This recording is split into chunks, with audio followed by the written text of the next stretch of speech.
Muito obrigada, Ana. Então, agora vamos dar continuidade à mesa. Sim. Você que fique à vontade. Tereza Pena Firme, nossa mestra. Vai lá? Posso te copiar? Pode ser aqui ou lá? Pode ser lá, fique à vontade. Dou o sinal. Desculpa pra ninguém, tranquilo. É difícil fazer esse vídeo. É sim. Boa tarde. Eu vou copiar a Ana Rosa, vou aproveitar a tribuna. É a única vez em que o professor está em destaque, é quando ele faz palestra. Tem oportunidade. Muito obrigado pela presença. Eu vou procurar ser breve. Entretanto, eu preciso dizer, como o padre Antônio Vieira, faltou-me o tempo para ser mais breve. Não vai ser fácil, mas como a minha fala é curta, o conteúdo é curto, e Ana falou tudo o que devia falar, eu quero apenas dizer aquilo que talvez dê uma volta por um outro caminho, não tão amplo e não tão vasto como o que ela acabou de dar, mas que vai enfocar o meu tema, propriamente, que diz respeito às universidades, ao papel das universidades. Então, eu agradeço a oportunidade e dizer que a brevidade do tempo também me faz dizer que a vida é como um teatro. Eu lamento não lembrar aqui o autor, mas alguém deve saber. A vida é como um teatro que não permite ensaio. Portanto, ame, ria e pense intensamente antes que a festa termine e a cortina feche sem aplauso. O mais breve possível é o melhor para abrirmos a minha mensagem. E, por que não dizer que, neste instante, ninguém mais, ninguém melhor do que Michael Scriven para me dar a bênção ao começar essa apresentação. E como a distância está bem em letras grandes, eu gosto de repetir para me inspirar melhor. Como disse Michael Scriven, na minha opinião, uma das mais importantes questões que profissionais da avaliação deveriam normalmente considerar é até onde a avaliação tem contribuído para o bem-estar da humanidade e, de um modo geral, para o bem-estar do planeta que habitamos, enquanto estamos nele, ao bem-estar dos outros corpos celestiais que começamos a invadir. É por aí que vai o meu foco. Eu vejo a cada dia, pela minha experiência na educação, experiência profissional, que crianças morrem por causa da avaliação, jovens morrem por causa da avaliação, adultos morrem por causa da avaliação, e idosos, e programas, instituições e sistemas, por causa da avaliação mal feita. Então, eu quero trazer aqui a responsabilidade nossa com a universidade e com as instituições que falam de avaliação. Nossa responsabilidade é imensa, a nossa responsabilidade é de vida. Por isso que eu chamo a atenção para o exercício da vida, quando se fala de avaliação. Nós temos que aprender a dizer certas coisas que nós nunca dizemos em avaliação. E aqui eu piso dentro da universidade para tentar fazer uma suave recomendação. Eu não tenho autoridade para fazer uma severa recomendação, mas pelo menos uma suave recomendação, em virtude desses resultados catastróficos que nós temos no nosso campo educacional, mesmo social, e talvez mesmo em outros campos que eu não vou mencionar aqui, mas que, por causa de uma avaliação mal feita, muito se tem perdido, pouco se tem desenvolvido, pouco se tem alcançado. Então, esse alerta formidável de Michael Scriven serve para todos nós que queremos trabalhar pelo aperfeiçoamento da avaliação, pela missão da avaliação, mas, sobretudo, pelo seu aproveitamento e pela sua colocação na formação do indivíduo, de um sistema, de um programa, de uma nação inteira. Então, eu venho modestamente pensar em apenas 10 recomendações para a universidade cumprir seu papel de capacitar em monitoramento e avaliação. Antes, porém, quero distinguir bem o monitoramento e a avaliação, em termos de, aqui no caso da universidade, da capacitação, desenvolvimento educacional. Monitoramento é, de fato, este acompanhamento, este processo, não de fiscalização, mas de vigiar constantemente para o alcance dos resultados que a avaliação vai constatar. Mas essas duas coisas estão tão entrelaçadas que, enquanto um acontece, o outro está acontecendo também simultaneamente. Se monitora, se avalia quase que simultaneamente. Então, a primeira coisa, se a universidade der, vamos começar, o bom exemplo, eu tenho Lessa me ajudando, não é, Lessa? Muito obrigada.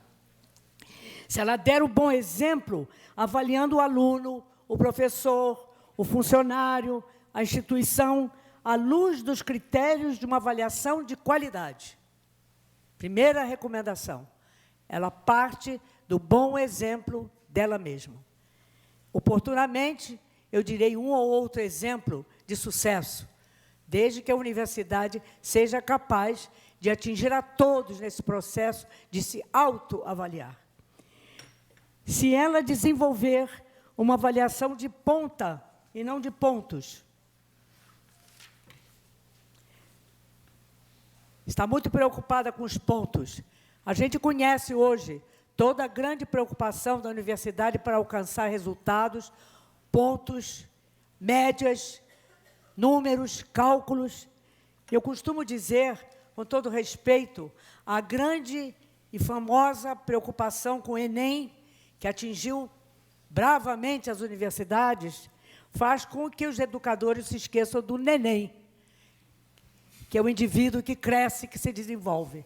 Nós estamos preocupados com uma medida, mas não com o crescimento do indivíduo que será objeto dessa medida. Então, a avaliação vem para constatar um fracasso ou simplesmente dizer que venceu, mas jamais está presente para ajudar a crescer. E esse é o papel da universidade antes dela tentar capacitar em avaliação.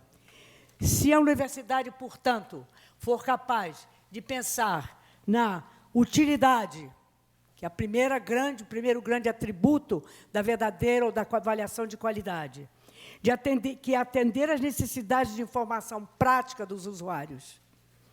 Se ela puder preservar a viabilidade, que é ser realística, prudente, diplomática e simples. A esse respeito, Jim Sanders diz inteligentemente que a avaliação é um kiss, que é um beijo. Kiss, keep it simple, stupid. É a sigla para kiss. Eu ainda não encontrei em português a sigla para beijo. Se alguém descobrir, é um desafio. Ética. Ser realizada legalmente e eticamente, com devido respeito ao bem-estar dos envolvidos na avaliação. Precisão. Revelar e transmitir tecnicamente informações adequadas para permitir juízos de mérito e de relevância. Eu aqui, aos poucos, com respeito ao tempo, vou me lembrando de algumas coisas.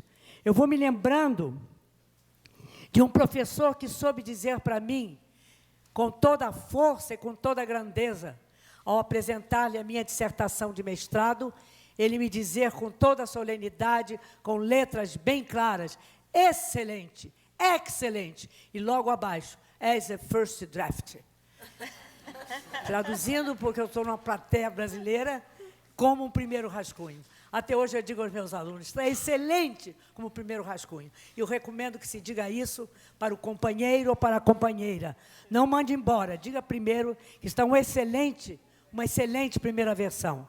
Dá uma chance que ele fica e vai melhorar a versão. O mesmo que a nossa plateia é feminina. Nossa banca é feminina, eu dou esse conselho. Diga a ele, você está excelente como um primeiro rascunho.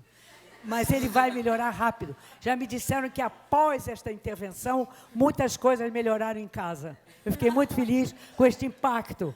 Não impactei a avaliação, mas impactei em casa. Ele melhorou muito depois que ela disse isso. Um outro perguntou a ela quanto ela queria, por elogiar tanto. Então, nós estamos vendo aqui que a questão da ética é inverter a fala da avaliação para o lado positivo. A precisão também é muito importante, porque nós estamos falando tanto de avaliações. A universidade fala tanto da avaliação, mas ela não está suficientemente cuidadosa ainda na precisão de seus instrumentos. É verdade, ela tem uma grande preocupação com a precisão de seus instrumentos de pesquisa, seus instrumentos de análise, seus instrumentos em todas as áreas de sua atuação. Entretanto, não está ainda suficientemente preocupada com o instrumental com que ela avalia a competência no uso desse instrumental. Infelizmente, a avaliação cai de um pedestal quando ela se aproxima da ciência, das artes, da filosofia, enfim. Quando ela se aproxima das relações humanas, ela cai de um pedestal. Então, essa dificuldade na precisão, de novo, me faz lembrar aos que nunca me escutaram, eu digo, aos que me escutaram, me perdoem a repetição, mas nunca me esqueçam do belíssimo porque eu aprendi, exame de ouvido, em que me disseram que eu estava ouvindo muito pouco, minha audição estava fragilizada, e a técnica que me examinou me disse que estava muito... E ela me examinando, e eu não escutava mais nada, até que eu pedi que ela saísse da cabine, eu saí da minha cabine, e perguntei o que está acontecendo. Ela me disse, está muito frágil a sua audição, você está com uma deficiência aguda. Só que eu vou falar baixo aqui, fora da cabine, porque eu não posso falar essas coisas gravando. Eu disse, como é que eu escuto você falando baixo fora da cabine, e não escuto você dentro da cabine? Ela disse, não interessa, interessa o que está no exame. A universidade faz assim. Então, eu disse a ela, não, filha, vamos fazer uma troca. Você vai para a cabine, eu passo o exame em você. Ela não ouviu nem a primeira, nem a segunda, nem a terceira batida. Eu a chamei e disse, você e eu estamos funcionando. Quem não está funcionando é o seu microfone. Por isso, eu checo o microfone. Então, por favor, desculpem, eu corro o perigo de contar muita piada e muita coisa e não chegar ao fim. Verônica, me ajude, por favor. Pode ir, Você já tem um nome tão santo, por favor, me ajude. 8 minutos, perfeito. Meu Deus do céu, tem 8 8 minutos. minutos. Mas eu vou ser rápido. Então, contado este caso, eu quero dizer a vocês que nós todos fazemos assim, a cada momento. Para não ficar sozinha, a moça do exame, eu coloquei um termômetro numa senhora bem idosa, que não era eu, uma senhora, e ela estava com 41 graus de febre. E pedi ao médico um remédio, alguma coisa. Ele não me deu o remédio, nada me disse e correu ao meu encontro. Examinou a velhinha. O meu termômetro, ele jogou no lixo. Estava fora de circulação. O dele marcava 36,5. Significa que a velhinha ia morrer de avaliação, às minhas custas. Eu ia dar um remédio para baixar a temperatura. Então, botei a mão na testa da velhinha, estava fresquinha. Pus a mão no coração, suavemente batendo. E percebi que a avaliação tripé é o bom senso, a sensibilidade e o instrumento. Sem esses três, não há avaliação. Então, universidade, alerta, por favor. Utilidade, viabilidade, ética e precisão. Vamos seguir ao número 4, Lessa. Muito obrigado. Lessa está me ajudando a caminhar mais rápido. Obrigado, Lessa. Seguir no exercício da avaliação os princípios norteadores para o avaliador. Estão aí. Ter capacidade de indagação sistemática. Ter competência em avaliação continuamente. Ter integridade e honestidade no ver as coisas. Ter respeito pelo outro e responsabilidade pelo bem-estar geral e público. Está aí a fonte, a American Evaluation Association, que mostrou isso muito bem. Se nós, avaliadores, como professores, pudermos seguir esses princípios, nós estamos salvos. E salvos assim, nós salvamos uma avaliação de qualidade dentro da universidade. Eu estou dizendo isso pelo meu caminho traçado dentro da universidade, dentro dos sistemas educacionais, e ver que quantas coisas foram decididas à luz de uma avaliação de má qualidade. E nós acreditamos nesses resultados, simplesmente porque vem de fora. Simplesmente porque vem com um rótulo diferente. E nós acreditamos sem examinar a qualidade desta avaliação. Então, nós temos que fazer a avaliação interna na universidade, para que ela internamente se conheça e seja capaz de argumentar com quem vem de fora. Quem não se avalia internamente, aceita qualquer resultado que venha de fora, desanima de todo ou aceita totalmente. Jamais argumenta, jamais discute com quem vem de fora. Então, para você ser capaz de fazer isso, comece por dentro, avaliando internamente. Então, enfrenta qualquer avaliação externa com uma argumentação de qualidade. Estou falando ainda da universidade se capacitando antes de capacitar outros. 5, realizar a avaliação de modo inclusivo, estabelecendo uma ligação entre resultados e ação social, incorporando todos os stakeholders relevantes na correção dos fatores que perpetuam a injustiça social. Aí está a Dona Mertens, aplicando, muito obrigada. Dona Mertens, sempre as mulheres falam um pouquinho mais, normalmente, né? Mas eu vou falar na Sé, se Deus quiser. Mertens, Dona Mertens, e promovendo a autodeterminação, que para mim é a tradução de empowerment. Perguntando ao próprio Fetterman, um sinônimo de empowerment, ele me deu self-determination. Por isso eu estou usando autodeterminação, por uma indicação do próprio autor. Mudar a direção tradicional e punitiva da avaliação para um modo apreciativo. Acabei de falar do excelente first draft. Um novo modo de olhar para a realidade, indagando, identificando e, consequentemente, desenvolvendo o que é melhor, para criar um futuro ainda melhor. Aí estão Preskill e Katsambat, que fazem um belíssimo trabalho de inquiry, evaluation, appreciative inquiry, sorry. Então, essa maneira de apreciar, de inquirir, de indagar apreciativamente. Vemos, então, aqui, número 7 já, a importância de criar um novo paradigma de avaliação. Esse novo paradigma foi dito por Sanders, numa de suas belas conversas com alunos em sala, ele trouxe essa belíssima apresentação. A avaliação não é um evento, é um processo. Não é medo, século XXI, é coragem. Não é boletim de notas, é mais registro de anotações. Até crianças de pré-escola têm coisas extraordinárias no processo avaliativo que nos impede de perguntar qualquer coisa a mais. Você me dá 30 segundos mais de presente? Eu perguntei a uma sobrinha bisneta, de que você está brincando? De mãe. Estava brincando com bonecas.